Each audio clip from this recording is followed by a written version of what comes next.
Hi everybody, Jo here again. Thanks for joining me today. Well, it's Tuesday, so it's time for our usual Tuesday crafty catch-up.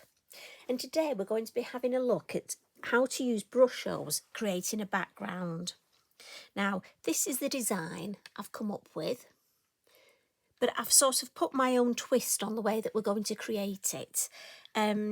As you know, I come up with various techniques. I tend to do things slightly different to other demonstrators, but that's purely because I come up with ways of almost making things easier for workshop when I'm teaching workshops.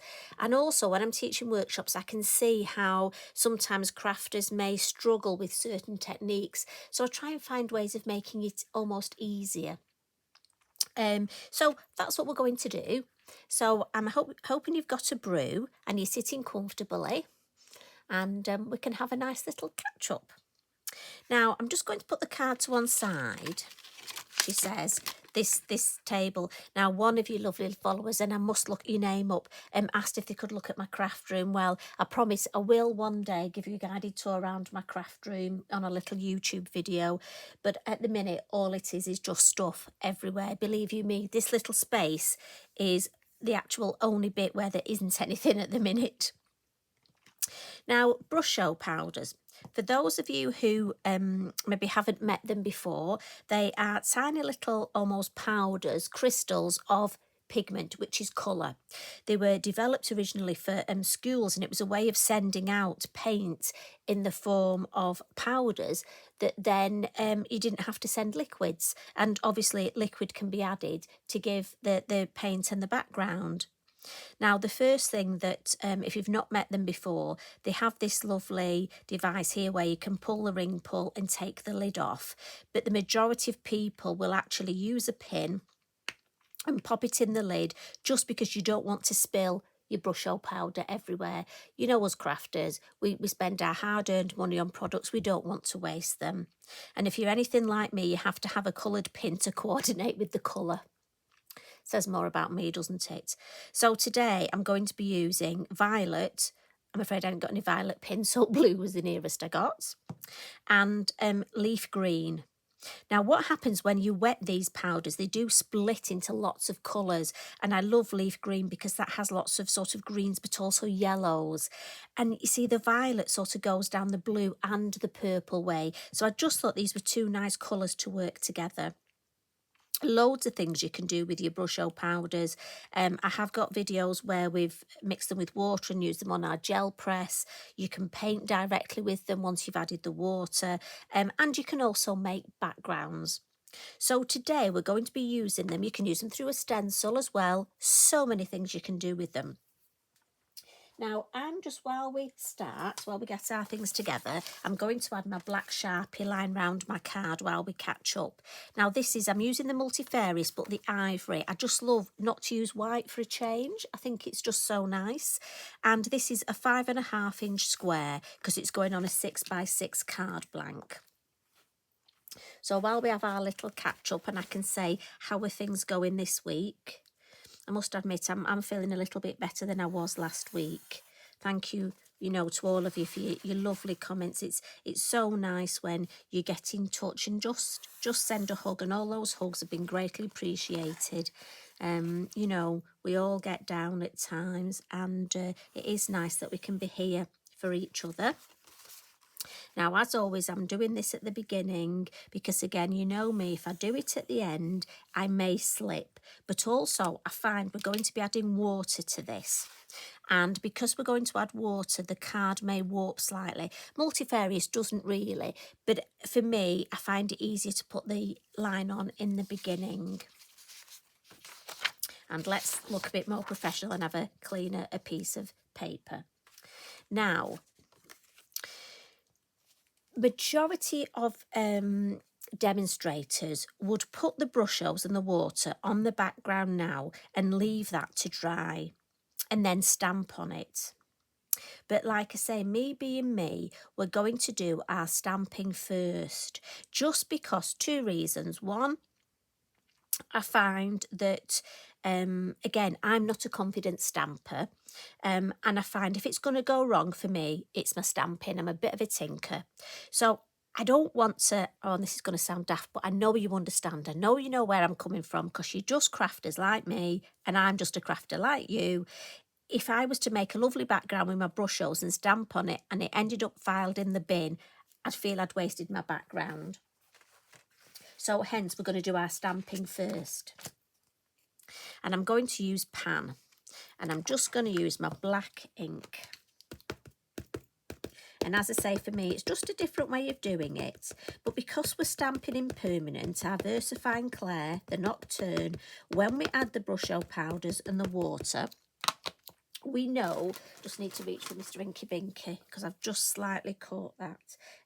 We know that this is a permanent ink, so it won't move. So hence, I can do my stamping first. So I'm just going to pop him sort of there.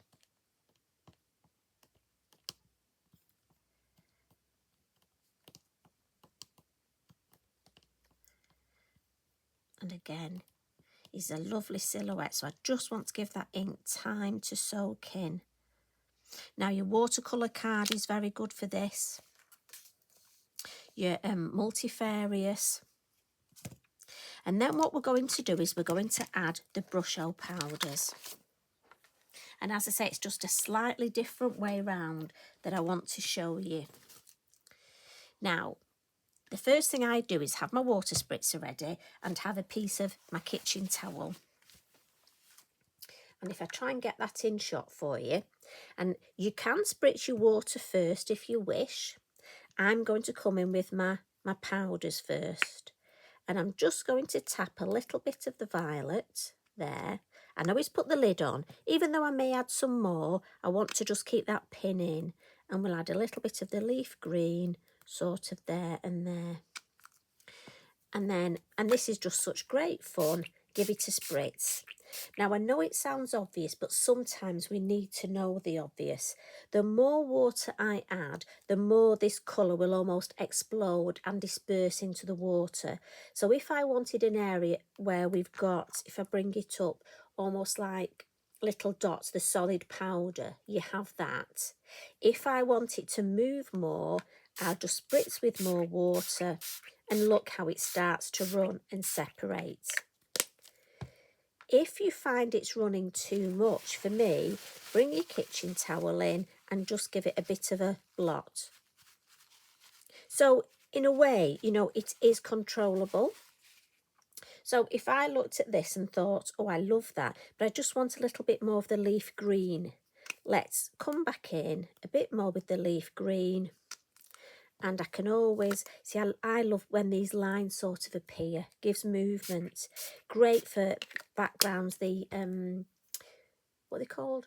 Dragons. I couldn't think of the word. The dragons for a man's card. Anything sort of mystical, Halloween, the reds and the other black splits into wonderful colours. So again, I'm just going to dab a little bit. So as I say, you can, to a certain extent, if you thought there was too much colour, wet it, dab it. And so it gives you an idea how you can, I mean, I think this looks lovely, like there's a whole explosion around our pan. Now, at this point, I'm just going to put these to one side. So again, that was leaf green and violet. And I'm just going to put that to one side. She says, I'm filing it on the floor, and I just want to mop my mat up here. Now, I like to leave mine to dry naturally. You can speed it up with your heat tool, but for me, I just find it looks almost a little bit more organic if it dries naturally. So in good old Blue Peter fashion, and for those ladies and gents who don't know Blue Peter that live abroad, you may need to put that in a search engine. And yes, I am one of those crafters who has a Blue Peter badge for designing a stamp, a postage stamp. So this is one I've prepared earlier and I've let it dry. As I say, I just like to let it dry naturally. And as you can see, we've got the beautiful violet and these runs, and I just think that's lovely. And for me, I know now I've got the basis of my design here. And again, if you wanted to batch card make, you could make quite a few of these and then add your surrounding. Just take it, you know, if you've had a day where your mojo's gone, or a bit like me recently, you felt a bit, oh, I felt so fed up, I've really not felt like crafting. But finding a background like this with a stamped image, I think, how can I finish this off? And sometimes, you know, if you're having a bit of a downtime like me, you know, maybe go through your pieces of work that are half finished and finish them. And I do think that helps with your mojo. So let's add a little bit to this. And what we're going to do is let's just add a bit of landscaping. So I'm going to come in with my acetate hill masks and let's have a look. And we're going to use 2 colours of elements, ink pads, and we're coming in with olive and also violet chalk. And I thought the violet chalk would pick up those violet purpley tones, and obviously the olive is with the leaf green colours, just to keep it sort of tone on tone. And what we're going to do is just ground pan to start off with. So we'll just pop this under here. And again, I'm using my stencil brush. And I'm going to start under pan. Always go on your mask first. But if I start under pan where I've got the most ink on, then that's good because it'll just almost increase his shadow without me even trying. And we'll come right down. Such a lovely colour this. And we'll just add 1 hill. Don't want to go through his knapsack, so I think I'll angle it, we'll go there. And I'm not adding any more ink, I'm just going to go with whatever's left and we'll just come down these sides. Again, nothing too difficult. And we'll pop the lid on that. And I'm just going to give my mask a wipe before I put that away. And again, I'm filing it away so I don't lose it. And already, that's lovely. It's starting to build that scene up. So if I get my violet chalk ready, and we'll add one of our circle masks for the moon. Let's have a look. Should we go this one? Now, I'm just going to turn my work this way. You know me, it's just the way I work. I like to turn it round. I find it easier. Now, again, with my moon. Now I could have put it round pan, but I want to put my word in here, my sentiment, so I'm putting it here. Now I've got the most ink on my brush now, and even though I'm bringing it off on the moon, I'm still going to start at the base, and I almost use a combination of flicking and little circular motions. Now if I start at the base of the moon, where I've got the most ink, the colour will be deeper. So again, that will instantly help with the shadow and the shading.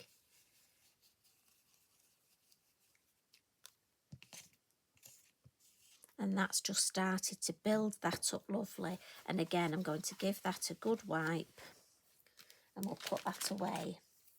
Now, while we've got this lovely colour, and I just want my kitchen towel, I'm going to just edge with the same colour. So I'm just going to catch, and again, I'm using my stencil brush, they're perfect for this. And I'm just going to come down the side. And again, I don't want too much. Just a little bit there. And turn it round. I know we start on the corners, because the corners, I want them to be deeper. And I'm just going to hold that down a little. My corner's popping up. Get down. And then we'll add a little bit from the side here. And come right across the top. Just helps frame it. And just adds to that whole. Now, I must admit, this is looking a bit deep to me. So I'm actually going to come back in with this. A little bit of ink. And just fuzzy that edge a little bit. It's just you know, in these things, sometimes that was just annoying me. I think that edge just needed a bit of fuzzy in. So I've only added a tiny bit of ink. and I'm just working that ink that's there. There we go, that's better. Don't know if you can see any difference, but I certainly can. That just looks better to me. Just fuzzies that edge, if there is such a term. It was worth me doing that. I think if there are things that do annoy you or you notice, you know, you do need to sort of go with them, and there's nothing wrong with that. I will just clean that up. Now, the design can be left like this. And again, I like to do designs that you can stop at any time you want. And for me, that's a beautiful design in itself. But I just want to add a little bit more detail here. And for this, I'm coming in with the tree of... Now, I think this one is Tree of Courage. I will double check. You know me, I have a habit of renaming things. But there's the Tree of Hope and the Tree of Courage, and they face opposite ways. Absolutely beautiful stamps. And with this, it doesn't matter if I don't get the whole of the stamp on. I just want the idea of something there. Now, again, I could have stamped this first when I stamped Pan, but I've got to be honest, in my original, I was actually going to leave it at this stage. But when I got to this stage, I thought it just needed a little bit more. I did that thing of, you know, I don't know about you, you know, where you change your mind, you have a design in your head, and some things, you know, things just take over and it changes. So I just thought it would benefit from a bit of a shape here. And as I say, I might not get the whole thing on, but that doesn't matter. With your stamps, do remember you don't need to stamp the whole image. And again, this is a beautiful, beautiful stamp. The detail that Tracy draws in our stamps. And they're all hand drawn, hand designed. Certainly one clever lady. There we go. And don't worry that this is see-through. We can add to that. And while I've got my stamps, got this gorgeous buttercup stamp. And again, for me, this is a beautiful little stamp and not used often enough. And what's lovely is it's got, can you see? Let me move this out. If you've not got this stamp, look, it's got these gorgeous dots here. It's just a lovely, lovely stamp. So let's take Pan off our block. Right, mate. Now this, I'm going to stamp in black, but first I'm going to stamp in the Monarch, a purpley colour. And again, if you're not sure how it's going to look, so I know we've got a couple of newbies, lovely new followers, so use your acetate look and just see, could pop it there, pop it here. And as you know, what I like to do is use two colours, especially for the edging along the bottom. So if we come in with the purple first, this I think A looks nice, ties the whole design together, but also will add to depth. So we'll put one there. And I don't want to overcook it with this. I just want that lovely diagonal and just to add a bit of depth. So we'll put another purple one there. Let's have a look how that's looking. Yes, you see that's looking lovely. And I am just going to, because I'm going between colours, I am just going to give my stamp a quick wipe. I know the purple, my black would overpower the purple, but I don't like to contaminate my ink pads. So I'm thinking if we put a black in the middle, there, and then just a little, sort of, and just change the angle, there. And I think that just looks, just finishes it off. So again, we'll give that a wipe. Now, as always, just going to give that a blot because it's a slower drying ink, your VersaFine Clair. and we'll actually stamp the words while I'm stamping. Now, the word dream comes from, there's a set that says, never let go of your dreams. But I just wanted the word dreams, and I just thought it would fit beautifully, sort of in the moon there. And also I thought it could be used for lots of occasions, this, so I may just get my head over. So I'm very sorry if I do. There we go. Hopefully that's straight. And again, let's give that a bit of a blot. And, you know, before you know it, you've actually got the basis of your beautiful design. But now it's to the finishing tricks, the bits, you know, for me, this is the bit that I love. I mean, I love all of it. But what's nice is we've got that lovely background. Now, if I wanted to add some foliage, I could add some more foliage to the tree. So I think we might even do that in a minute, you know. But what we'll do first, I just want to add a little bit of colour to the tree. So I'm going to come in with my watercolour pencils. And I'm just going to go for... Now, I know you think this is mad and you're going to say to me, trees aren't blue. But I'm just going to add a little bit of blue. I almost want it to look a bit magical. So I'm just going to add a little bit of blue. A bit more blue down here. And then come in with brown. Sometimes I think it's nice to go for a colour that you wouldn't necessarily associate. And let's just get my number one, the one I favour, my Lavinia brush, which is in water, and then we'll just add some water to this pencil. Oh, look at that beautiful colour. It'll just blend that blue and the brown, and it just gives to that nice mystical. And again, I'm not being over precious, just adding a little bit so it doesn't look as see-through. I like that, and it blends with those lovely colours that we can see.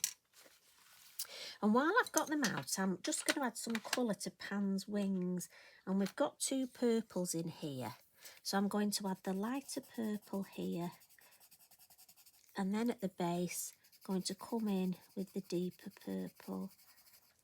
Or better check, you can actually see I have a habit of wandering off, don't I? I am sorry.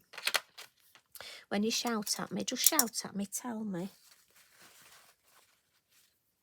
And then starting with the lighter, and then down into the darker, and then just watercolour that up, and that will blend beautifully. There we go. And it's just so quick and easy. Now, if you wanted, as I say, to add some extra foliage, you could come in with your green brusho. We'll just add a little, I don't want too much. And let's just spritz. There we go. I don't want any more than that. So I'll mop this up. Now, again, if it was wet anywhere where you didn't want it, just mop it up. Like I say, you're in control, and that just adds beautifully to that area. And then a couple of finishing touches with our beautiful pastel pencils.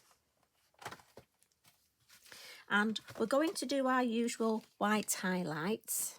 And again, this will just take time to dry, but the good thing is we're working on this area here.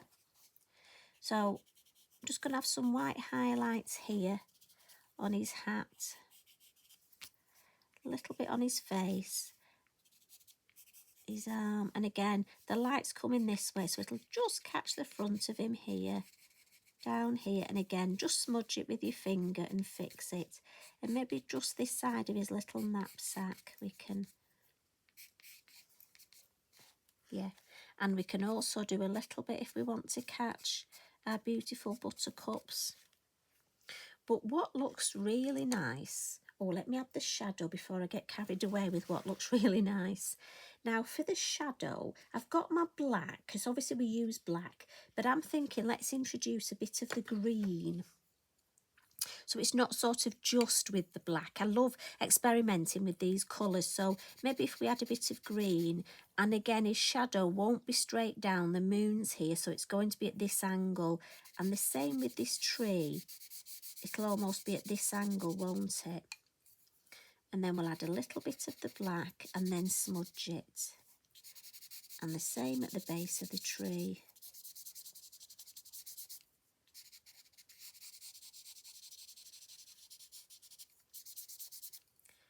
And here with pan, it's almost gone into the tree there.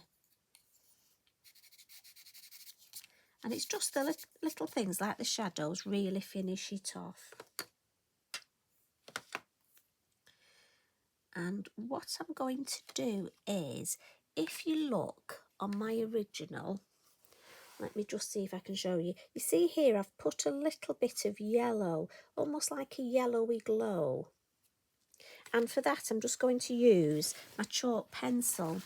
And I just want to almost add to that magical feel. So again, I'm just using that pastel pencil and just adding a little bit of a yellowy glow.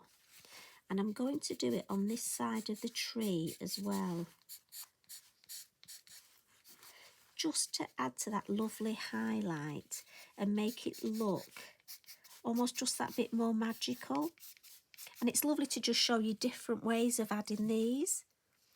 And the same with the moon here, we can almost make this look a little bit more magical. I just want to check it's dry, which it is. And while I've got the yellow out, in this area here, I'm going to add a bit of yellow.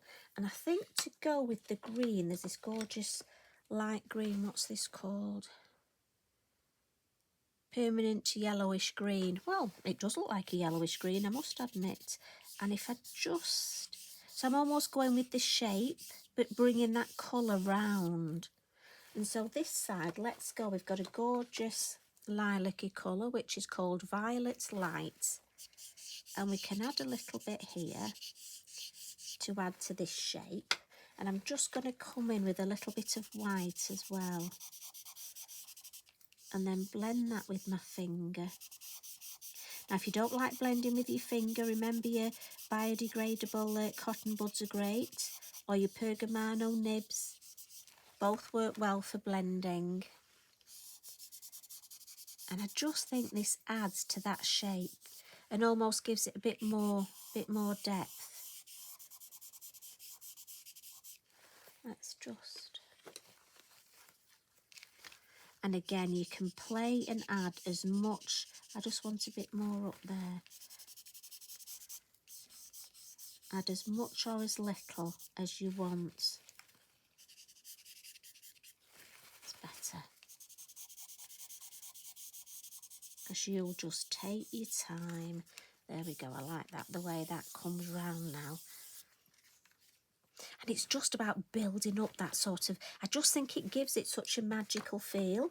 And it's another way of using, you know, we buy these products, so it's good to see how we can use them. Let's just add, we didn't add some yellow on his knapsack here, and I think that just needs a bit of yellow. And at the base there. As I say, you will take even longer and just get it looking absolutely spit spot.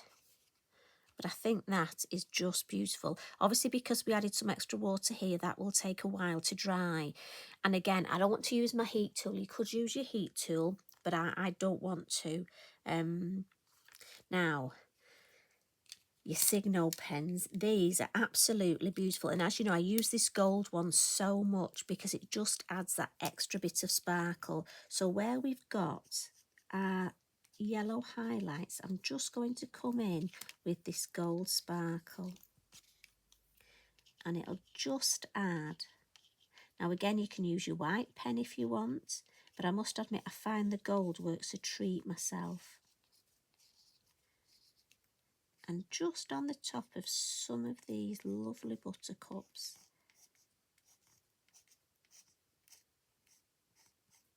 Must admit mine's running out. So there's going to be an order going in. I can't live without it. I definitely need some more of the gold sparkle. And I've also got, oh, and this here, the gorgeous, almost twisted vine around. Looks lovely with that.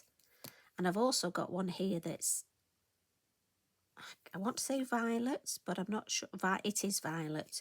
So it's lovely purpley colour, which is perfect to just add on Pan's wings, some little dots to bring in the colours, look.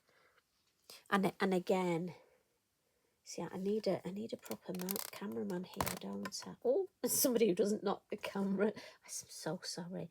So I'm hoping you can just catch that. And it just gives that lovely sort of adult little bit of glitter. And then to finish off, we'll add some of our Posca splats. Now again, give your Posca a good shake. And I want some larger splats. So I'm just going to come in. Let me just pump it up a bit. And we'll add a few large ones. Again, if you want to cover Pan, you can. And then we're going to come in and add some smaller ones around the tree. So again, I find if I hit it with a ruler or a brush, you get your smaller, and over the moon we'll have smaller splats. And then just along here, along our buttercup and the base here, there we go. And it's that combination of the flicks with the larger splats and then using an object to gently hit it so we get these gorgeous, I mean, you can dab on your splats, but for me, I never know where to dab them. So I always feel it's better to just let nature have a go at putting them where it wants them to go. So that's it. There's nothing unusual there that we've done. Let's wipe that up. And I've merrily put Mr. Inky Binky somewhere. Oh, he's on the floor. Filed on the floor with everything else. So we'll give that a wipe. Just keep it all nice, clean and tidy. So as I say, it's all things that we've done before, but just hopefully showing you a different way of using your brushes. Just doing that stamping first and then adding some brusho and water around. And then going with whatever you get to create a design. So here's my finished one. I'll bring that in to show you. And there's the one that we've created today.